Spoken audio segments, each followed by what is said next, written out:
Tim Flanagan, founder of the Ski Profit, here at Four Seasons Resort Jackson Hole. I'm with John Henry Schmitt. You're the assistant manager here at the ski shop. That's right. So we're here getting some bindings tested, something you should do every season. We're going to test a pair of antiques that I have brought out here, and we're going to do it on the Speedtronic machine by WINTERSTEIGER. Tell me about it. It's an electronic testing machine. Tests the release and tension of the binding, the functionality of the binding, if you will. So what we're going to do is we're going to put the boot into the system and see how much pressure it takes to get that boot to release out of the binding. So the Speedtronic really takes human error out of the whole equation. You're not manually testing the bindings. The machine does it all for you. Absolutely. So it's a very clean system. You just enter the data. You enter the number, which is your boot sole length. Mine is a 307. You enter that. You find your weight, 175 to 209. You find your height, 5'11 to 6'4. And then you select a skier type, 1, 2, 3, or we're going to select 3+ because I think I'm a really good skier. And I'm over the age of 50. And this is an atomic binding. So then, what do you do, Henry? Okay, so what we're going to do is we're going to set up the ski on the machine. Right now we already have it in there, but essentially we're just going to lock it into place. And then we're going to put the boot in. Everything's lined up. We're going to set the boot in, snap it into the binding. So after entering all that data, the machine's telling us that my adjustment setting, which we used to call the DIN setting, is 9.5. So we go through and we check the bindings, make sure they're set at 9.5. That's correct. So forward pressure also. Exactly. So we're set at 9.5 and 9.5, and your forward pressure is right on. Okay. So we are ready to test. Essentially, right now what we're going to do is test the retention of the toe. That's your first motion.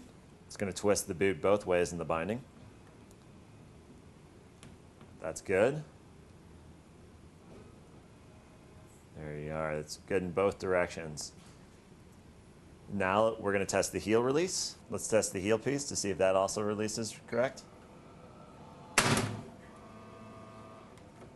Perfect. Right in there.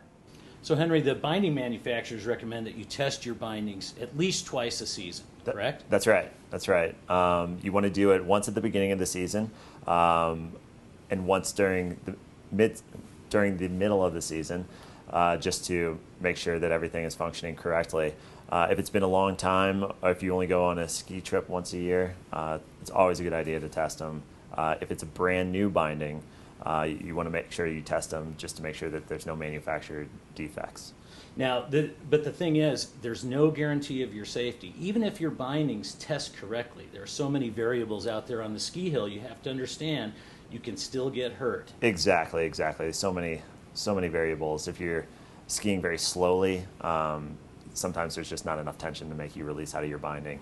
And that's an instance where people may get hurt. Yeah. So the other thing you need to check during a binding test, and all these guys do it, is to make sure that the soles don't have excessive wear. This pair of mine looks like it's pretty good still. And that way you know that the boot has the right tolerances and the amount of thickness in the heel and the toe piece in order to get good retention into the binding system. Exactly. All ski boots are milled to an international standard. You just want to make sure that you double check the toes and the heels to make sure that everything looks doesn't look like it has excessive wear. All right. Well, thanks a bunch. Oh, you're welcome. It's great coming out. Appreciate the binding test. Absolutely. So get to a ski shop near you, have your bindings tested. It's a really good idea. Do it at least twice a season. They can make recommendations, especially if they find issues such as a need to replace your heel, toe on your bottom of your boot, or if there's a problem with the binding system in general. Thank you. Yeah, you bet.